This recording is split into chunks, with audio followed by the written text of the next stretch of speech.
Police officers, what was your biggest oh poop moment? A few months ago I was on patrol when a homeless man came up to me and confessed to a crime.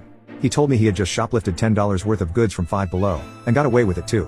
As I took a closer look at him, I noticed his eyes were filled with tears and he was super skinny. So I simply told him to return them, and suddenly he got really mad.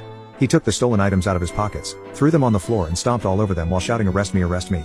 But after I followed the usual crisis intervention procedure, he immediately calmed down and apologized, before walking into the dollar store. We locked eyes as he grabbed 4 items, walked out, and threw them into the open road. Well, now I was forced to detain him. But when we arrived at the station I noticed something strange. Usually, people like this have a record of petty crime longer than the Cheesecake Factory menu. But he was completely clean. So I told him that since this was his first offense, I would let him away with a warning. But instead of thanking me, he burst into tears and started begging me to lock him up. He told me he hadn't eaten in almost 3 days, and he was sick of not knowing where he was going to sleep each night. At least in prison, I can get 3 meals a day and a hot shower. He then smiled as if a grimy prison shower was something he'd been dreaming about for months.